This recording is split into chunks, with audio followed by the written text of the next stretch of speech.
अबे बेटा आपको त्रिभुजों की सर्वांग क्षमता के लिए प्रतिबंध, ठीक है, तो इसके कुछ प्रतिबंध होते हैं, तो देखते हैं कौन कौन से प्रतिबंध है। सबसे पहला है एस सर्वांग क्षमता प्रतिबंध। यदि दिए गए सुमेलन के अंतर्गत एक त्रिभुज की तीनों भुजाएं क्रमशः किसी दूसरे त्रिभुज की संगत भुजाओं के बराबर हों तो दोनों त्रिभुज सर्वांगक्षम होते हैं, ठीक है। यानी एस का मतलब क्या है, साइड साइड साइड, यानी एक त्रिभुज की तीनों भुजाएं क्या हो, अगर किसी दूसरे त्रिभुज की तीनों जो उसकी संगत भुजाएं उनके बराबर हो तो हम कहेंगे कि दोनों त्रिभुज क्या हैं, सर्वांगक्षम है। यानी इसमें आपका क्या क्या है, आपका है E F 2 centimetre, L M भी 2 सेंटीमीटर, तो आपका ई एफ है किसके बराबर, ई एफ है आपका एल एम के बराबर, ठीक है। इसी प्रकार एफ जी है किसके बराबर, एफ जी है एम एन के बराबर, ठीक है। और ई जी है किसके बराबर, एल एम के बराबर, ठीक है। तो यहाँ से आपका क्या आ गया कि त्रिभुज, जो आपका त्रिभुज है एफ ई जी या ई एफ जी वो किसके सर्वांगक्षम है, त्रिभुज एल एम एन के, ठीक है। और ये किस नियम से है, किस प्रतिबंध से, एस, यानी एस का मतलब क्या है, साइड साइड साइड, या इसको क्या बोलते हैं, भुजा भुजा भुजा भी बोल सकते हैं, ठीक है। क्या होता है, साइड का मतलब होता है साइड, क्या होता है, भुजा, ठीक है। तो इसको हम इस नियम को भुजा भुजा भुजा सर्वांग क्षमता प्रतिबंध भी कह सकते हैं, ठीक है। अब बेटा आपका सेकंड एस सर्वांग क्षमता प्रतिबंध, यानी S for side angle side, ठीक है। तो यदि एक सम्मेलन के अंतर्गत एक त्रिभुज की दो भुजाएं और उनके अंतर्गत कोण दूसरे त्रिभुज की संगत दो भुजाएं और उनके अंतर्गत कोण के बराबर हो तो ये त्रिभुज क्या होंगे, सर्वांगक्षम होंगे। जैसे इसमें है दो त्रिभुज कौन कौन से, ए बी सी और ये डी ई एफ। तो इसमें क्या है, आपका क्या है, साइड ए बी किसके बराबर है, डी के बराबर है। एंगल कौन सा, ए बी सी, एंगल किसके बराबर है, डी ई एफ के, ठीक है, दोनों बराबर है। और ए सी बराबर है किसके, ए सी बराबर है डी एफ के। इसको हम ऐसे भी दिखाते हैं, ठीक है। जैसे इसमें एक एक मार्क है, इसमें एक मार्क, यानी ए बी डी के बराबर है। इसमें दो मार्क किए हैं, इसमें भी दो मार्क, यानी ए सी किसके बराबर है, डी एफ के बराबर। और कोण ये ए बी सी कोण डी एफ के बराबर, तो इससे ये दोनों त्रिभुज आपके क्या हो गए, सर्वांगक्षम सिद्ध हो गए, ठीक है। अब आपका ए एस ए सर्वांग क्षमता प्रतिबंध, ठीक है। तो इसमें क्या होता है, यदि एक सुमेलन के अंतर्गत आपका क्या हो, एक त्रिभुज के दो कोण ए एस ए मान, यानी एंगल साइड एंगल, दो कोण और उनके अंतर्गत भुजा किसी दूसरे त्रिभुज के दो संगत कोणों और उनके अंतर्गत भुजा के बराबर हो तो वे त्रिभुज सर्वांगक्षम होते हैं। यानी इसमें क्या है, ये वाला कोण आपका इसके बराबर है, ये वाला कोण इसके बराबर, और ये वाला साइड इसके बराबर, यानी कोण बी ए सी, ये वाला कोण क्यू पी आर, ये दोनों बराबर है। ये दोनों क्या है, आपके कोण हो गए। फिर ए बी आपके किसके बराबर है, पी क्यू के, ये क्या है, साइड। और कोण ए बी सी है आपका कोण पी क्यू आर के बराबर। तो इससे आपका ये क्या आ गया, त्रिभुज ए बी सी सर्वांगक्षम त्रिभुज पी क्यू आर, ठीक है। अब आपका लास्ट आर एच एस सर्वांग क्षमता प्रतिबंध। आर फॉर क्या होगा, राइट एंगल हाइपोटेनियस साइड, यानी राइट एंगल किस में होता है, आपका समकोण त्रिभुज में, ठीक है। तो ये है, यदि एक सुमेलन के अंतर्गत किसी समकोण त्रिभुज का कर्ण और एक भुजा क्रमशः किसी दूसरे समकोण त्रिभुज के कर्ण और एक भुजा के बराबर हो तो वे त्रिभुज क्या होंगे, सर्वांगक्षम होंगे। तो इसमें क्या है, आपका कोण एस कोण के दोनों बराबर है, ठीक है। दोनों क्या है, 90 डिग्री के हैं, यानी समकोण है। फिर टी यू और ये क्या है, जे एल, दोनों क्या है, कर्ण है आपके, दोनों बराबर है, ठीक है। और भुजा क्या है, टी एस किसके बराबर है, जे के, दोनों क्या है, भुजा है। तो हम समकोण को क्या कहते हैं, राइट एंगल, और कर्ण को हाइपोटेनस। तो इससे ये आपका क्या हो गया, त्रिभुज एस टी यू सर्वांगक्षम त्रिभुज के जे एल, ठीक है। अब स्टार्ट करते हैं आपकी प्रश्नावली 7.2। तो प्रश्नावली 7.2 पहला क्वेश्चन है आपका, निम्न में आप कौन से सर्वांगसम प्रतिबंधों का प्रयोग करेंगे। ठीक है, तो देखते हैं इनको। तो इसका पहला वाला था, दिया है ए सी बराबर, हमें क्या दिया है, ए सी बराबर डी एफ, ए बी बराबर डी ई और बी सी बराबर ई एफ। तो इसलिए त्रिभुज ए बी सी सर्वांगसम त्रिभुज डी ई एफ पर कौन सा प्रतिबंध लगेगा इसमें बच्चों, बताओ। ये भी साइड है, ये भी साइड है, ये भी साइड है, तो कौन सा लगेगा, एस एस एस सर्वांगसम प्रतिबंध। ठीक है, ज़्यादा टफ नहीं है, बस आपको ये प्रतिबंध याद होना चाहिए, पता होना चाहिए कौन सा प्रतिबंध कहाँ यूज होगा। ठीक है, अब सेकंड वाला क्या है, जे एक्स, ये वाला त्रिभुज है। ठीक है, कौन सा, ये यानी एक्स वाई जेड और ये है पी क्यू आर। तो जे एक्स है आपका आर पी के बराबर, आर क्यू है जे वाई के बराबर और कोण पी आर क्यू है कोण एक्स जेड वाई। तो इसमें क्या है, एस एस ए यानी एस ए एस, ऐसे भी पढ़ सकते हैं हम। तो कौन सा प्रतिबंध है इसमें, एस ए एस। ठीक है, इसी प्रकार सेकंड वाला कोण एम एल एन कौन सा है, कोण एम एल एन यानी ये वाला, कोण एफ जी एच यानी एफ जी एच ये वाला। ठीक है, ये दोनों बराबर है। और कोण एन एम एल यानी ये वाला किसके बराबर होगा, कोण जी एफ एच यानी इसके बराबर। दो कोण हो गए और एक भुजा। कोण जो एम एल है, एम एल वो किसके बराबर है, एफ जी के। ठीक है, तो इसमें कौन सा प्रतिबंध आ रहा है आपका, ए एस या ए, तो कौन सा प्रतिबंध है, ए एस ए सर्वांगसम प्रतिबंध द्वारा ये दोनों त्रिभुज क्या हैं आपके, सर्वांगसम। ठीक है, अब इसका फोर्थ वाला था कि ई बी बराबर डी बी यानी ई बी बराबर डी बी। तो ये क्या है, ये समकोण है। तो समकोण के सम्मुख भुजा क्या होती है आपकी, कर्ण होती है। ठीक है, तो ये क्या है आपका, कर्ण है। ठीक है, ए ई बराबर बी सी, ए ई बराबर बी सी। तो ये क्या हो गई, ये तो भुजा है। ठीक है, ये भुजा हो गई। और कोण ए बराबर कोण सी, दोनों क्या है 90 डिग्री के, यानी क्या हो गया, समकोण। ठीक है, तो इसमें कौन सा रूल लगेगा, कौन सा प्रतिबंध लगेगा, हमने लास्ट जो कंडीशन पढ़ी थी कौन सी थी, आर एच एस यानी राइट एंगल हाइपोटेनस और साइड। तो कौन से प्रतिबंध से हुआ ये, आर एच एस सर्वांगसम प्रतिबंध। ठीक है, अब आगे बढ़ते हैं। अब क्वेश्चन नंबर सेकंड है आपका, आप त्रिभुज ए आर टी सर्वांगसम त्रिभुज पी एन दर्शाना चाहते हैं। पहला वाला, यदि आप एस एस एस सर्वांगसमता प्रतिबंध का प्रयोग करें तो आपको दर्शाने की आवश्यकता है। तो ए आर हमें किसके बराबर प्रूव करना होगा, ए आर किसके बराबर, पी ई के बराबर। ठीक है, क्योंकि इसका संगत भाग ये है, तो यहाँ आ जाएगा पी ई। ठीक है, और आर टी का संगत भाग कौन सा है, ये वाला ई एन। आर टी बराबर क्या आएगा, ई एन। और ए टी बराबर ये वाला, ए टी बराबर क्या आ जाएगा, पी एन। ठीक है, तो यहाँ आ जाएगा पी एन। इसी प्रकार सेकंड है, यदि यह दिया गया है कि कोण टी कोण एन के बराबर है, कोण टी यानी ये वाला इसके बराबर है। ठीक है, आपको एस ए एस प्रतिबंध का प्रयोग करना है, तो आपको आवश्यकता होगी, किस किस की आवश्यकता होगी, आर टी बराबर क्या आएगा, वही ई एन। आर टी बराबर ई एन, आर टी की संगत क्या है, ई एन है। और पी एन बराबर ए टी। ठीक है,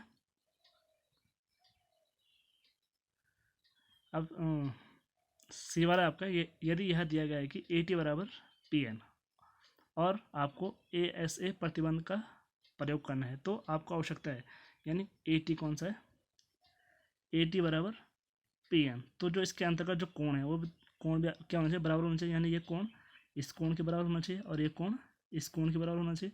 इस कोण का नाम क्या है बताओ, कोण क्या है, आर ए टी बराबर, आर ए टी बराबर कोण ई पी एन, कोण ई पी एन। ठीक है, इसी प्रकार दूसरा कौन सा था, ये वाला। ठीक है, कोण ए टी आर, कोण ए टी आर किसके बराबर होगा? कोण पी एन ई के, कोण पी एन ई के, ठीक है। तो ये आपका क्वेश्चन नंबर 2 हो गया, ठीक है। अब आगे बढ़ते हैं क्वेश्चन नंबर 3 में। आपको त्रिभुज ए एम पी सर्वांगसम त्रिभुज ए एम क्यू दर्शाना है। निम्न चरणों में रिक्त कारणों को भरिए, ठीक है। तो यह है आपका ए एम पी और ए एम क्यू। तो पी एम बराबर क्यू एम, यानी पी एम बराबर क्यू एम दिया है हमें, ठीक है। ये तो पहले से दिया है, तो यहाँ के कारण क्या लिख देंगे हम? दिया है, ठीक है। कोण पी एम ए बराबर कोण क्यू एम ए, ये भी हमें दिया है पहले से, तो यहाँ कारण लिख देंगे हमें, कारण लिख देंगे कि दिया है, ठीक है। तीसरा वाला ए एम बराबर ए एम, ए एम बराबर ए एम, ये क्या है? दोनों त्रिभुजों में क्या है? ये उभयनिष्ठ भुजा है, तो यहाँ आ गया, यहाँ आ जाएगा आपका उभयनिष्ठ भुजा, ठीक है। और लास्ट है आपका त्रिभुज ए एम पी सर्वांगसम त्रिभुज ए एम क्यू। तो हमें अब देखना है कि किस प्रतिबंध से ये दोनों त्रिभुज क्या हुए? सर्वांगसम है। तो किस प्रतिबंध से हुए? ये आपकी भुजा है, ये कोण, ये भुजा, तो एस ए एस। तो यहाँ लिख देंगे हम एस ए एस सर्वांगसम प्रतिबंध, ठीक है।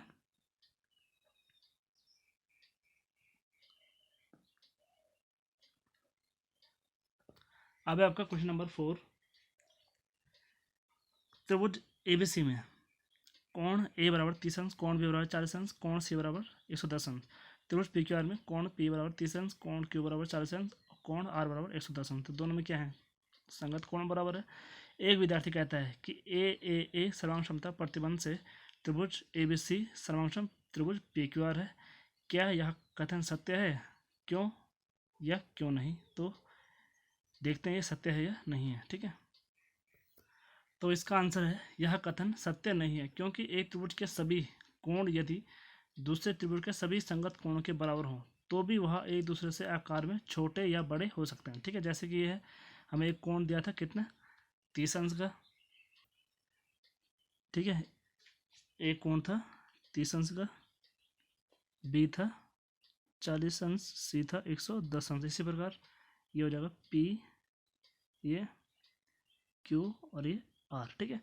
तो यहाँ क्या है? आपके कोण संगत कोण तो बराबर है, पर क्या है? भुजाएं क्या है? इसकी छोटी भुजाएं, इसकी बड़ी भुजाएं। तो हम कह सकते हैं कि यहाँ क्या है? कथन क्या है?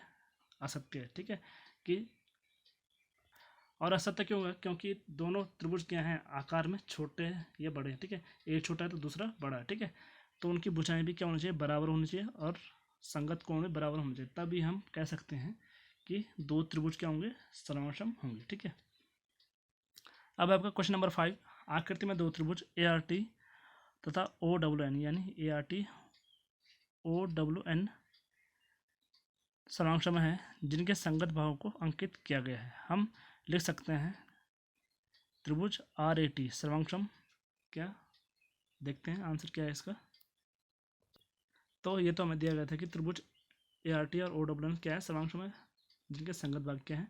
कोण टी कोण एन के बराबर है, रेखाखंड ए टी रेखाखंड ओ एन के बराबर है, और कोण आर कोण डब्ल्यू के बराबर है, यानी आर का संगत कौन सा है? डब्ल्यू। तो इसलिए त्रिभुज आर ए टी समासम किसके हो जाएगा? डब्ल्यू। यहाँ आ जाएगा डब्ल्यू। ए का संगत भाग कौन सा है? देखो ए का कौन सा है? ओ, ठीक है। तो ओ और एन का कौन सा है? टी। तो क्या आ जाएगा?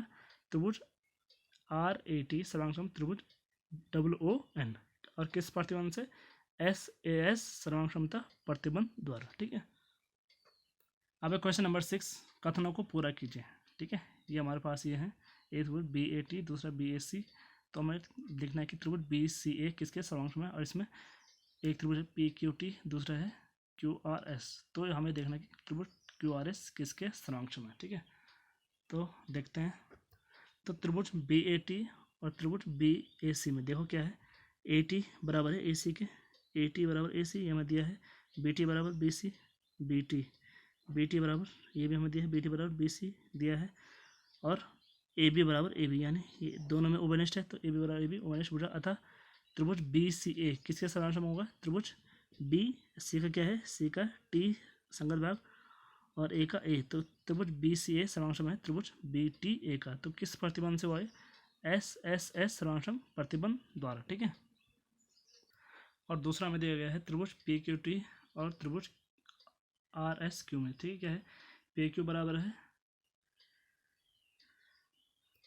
आर एस, टी क्यू बराबर है क्यू एस और पी टी बराबर है क्यू आर या आर क्यू, ये हमें तीनों दिए गए हैं। तो अर्थात त्रिभुज क्यू आर एस किसके सर्वांश में? क्यू का संगत भाग कौन सा है? क्यू का टी, आर का पी, ठीक है, और एस का क्यू, ठीक है। तो क्या आ जाएगा? त्रिभुज क्यू आर एस सर्वांश त्रिभुज टी पी क्यू, और किस प्रतिबंध से होगा? एस एस एस सर्वांशम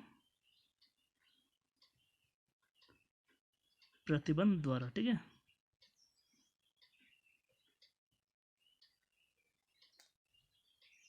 अब क्वेश्चन नंबर 7 है आपका, एक वर्गांकित शीट पर बराबर क्षेत्रफलों वाले दो त्रिभुजों को इस प्रकार बनाए कि पहला त्रिभुज सर्वांगसम हो, दूसरा त्रिभुज सर्वांगसम ना हो। पर क्या है? दोनों त्रिभुजों का क्षेत्रफल क्या होना चाहिए? बराबर होना चाहिए। तो वर्गांकित शीट क्या होती है आपकी? एक ग्राफ पेपर ले लो, ठीक है। तो देखते हैं इसको। तो पहला वाला था त्रिभुज सर्वांगसम है, तो हमें दिया गया है क्योंकि दोनों त्रिभुजों का क्षेत्रफल बराबर है, इसलिए यदि दोनों त्रिभुज क्या होंगे? सर्वांगसम है, तो उनके तीनों भुजाएं बराबर होंगी, जिससे त्रिभुज ए बी सी आपका, जो भी कोई दो त्रिभुज लिया हमने ए बी सी और पी क्यू आर, दोनों क्या होंगे? सर्वांगसम होंगे। चूंकि और हमें फिर उसके बाद पूछा गया था आप उनके परिमाप के बारे में क्या कह सकते हैं, ठीक है। तो उनका परिमाप देखते हैं। तो क्या है? चूंकि दोनों त्रिभुजों क्या है? संगत भुजाएं बराबर है, सर्वांगसम है, तो उनका परिमाप भी क्या होगा? बराबर होगा, ठीक है। और ये हम ग्राफ पर इस प्रकार इसको दर्शाएंगे, ठीक है। एक ग्राफ है, तो इसे क्या है? वर्गांकित शीट है, ठीक है। तो इन दोनों त्रिभुजों का क्या है? क्षेत्रफल बराबर है, भुजाएं भी क्या है? दोनों की बराबर है, यानी आपका ए बी पी क्यू के बराबर, बी सी है क्यू आर के बराबर, और ए सी है किसके बराबर? पी आर के बराबर, ठीक है। तो दोनों त्रिभुज सर्वांग भी है और दोनों त्रिभुजों का क्षेत्रफल भी बराबर है, ठीक है। अब आते हैं सेकंड वाले में। सेकंड वाला क्या था आपका? कि त्रिभुज सर्वांग ना हो। तो जब त्रिभुज सर्वांग नहीं होंगे तो हमने आकृति में दर्शाया है। कौन सी आकृति? ये वाली आकृति, ठीक है। ये दो आकृतियां हैं, इन दोनों त्रिभुजों का क्या है? क्षेत्रफल तो बराबर है, पर इसमें क्या है? ये दोनों त्रिभुज सर्वांग नहीं है। आप देख सकते हो एक कोण आपका क्या है? ये एक 90 डिग्री का एंगल है, ठीक है। इसमें इस त्रिभुज में कोई भी कोण 90 डिग्री का नहीं है, तो ये दोनों त्रिभुज सर्वांग नहीं है, ठीक है। तो हम कह सकते हैं इसमें कि हमें क्या है? क्षेत्रफल तो बराबर है, यानी area of P Q R किसके बराबर? Area of A B C के। परंतु त्रिभुज ए बी सी त्रिभुज पी क्यू आर के सर्वांग नहीं है। तो फिर चूंकि अब हमें उनका परिमाप बताना कि परिमाप बराबर है या नहीं है। अब चूंकि दोनों त्रिभुज क्या है? सर्वांग नहीं है, तो अर्थात त्रिभुजों का परिमाप भी क्या होगा? बराबर नहीं होगा, ठीक है। तो अब आगे बढ़ते हैं। क्वेश्चन नंबर 8, आकृति में एक सर्वांगसम भागों का एक अतिरिक्त युग्म बताइए जिससे त्रिभुज ए बी सी और त्रिभुज पी क्यू आर सर्वांगसम हो जाए। आपने किस प्रतिबंध का प्रयोग किया, ठीक है। तो हमें ये भी बताना किस प्रतिबंध का प्रयोग किया। तो हमें क्या बताया गया है? कोण बी है कोण क्यू के बराबर, कोण सी है कोण आर के बराबर। तो इसके अंतर्गत कौन सी भुजा है? दोनों कोणों के अंतर्गत कौन सी भुजा है जो बराबर होनी चाहिए? कौन सी है? ये वाली, ठीक है। बी सी, और बी सी किसके बराबर होनी चाहिए? क्यू आर के बराबर, ठीक है। तो देखते हैं इसका आंसर। तो यदि त्रिभुज ए बी सी और त्रिभुज पी क्यू आर सर्वांगसम है, तो दी गई युग्म के अतिरिक्त एक युग्म बी सी जो रेखाखंड है वो किसके बराबर होना चाहिए? क्यू आर भी होना चाहिए, ठीक है। तो हमें क्या दिया गया था? कोण बी बराबर कोण क्यू, दोनों क्या है? 90 डिग्री के हैं। कोण सी नहीं, हाँ, कोण सी बराबर कोण आर, ये भी हमें दिया गया है। और जो बी सी रेखाखंड है वो क्या है? क्यू आर के बराबर। ये अतिरिक्त हमने क्या है? जोड़ा हुआ है, ठीक है। जिससे दोनों त्रिभुज क्या हो गए? सर्वांगसम सिद्ध हो गए, ठीक है। तो इसलिए त्रिभुज ए बी सी सर्वांगसम त्रिभुज पी क्यू आर। और किस प्रतिबंध से हुए? एंगल साइड एंगल, यानी ए एस ए सर्वांगसम प्रतिबंध द्वारा, ठीक है। अब क्वेश्चन नंबर 9 है, चर्चा कीजिए क्यों त्रिभुज ए बी सी सर्वांगसम है त्रिभुज एफ ई डी के, ठीक है। तो आपने ये प्रश्नावली पढ़ ली है, सर्वांगसम प्रतिबंध भी पढ़ ली है, तो इसको आप खुद कर सकते हो, ठीक है। तो ये आपके लिए होमवर्क है, ठीक है बच्चों।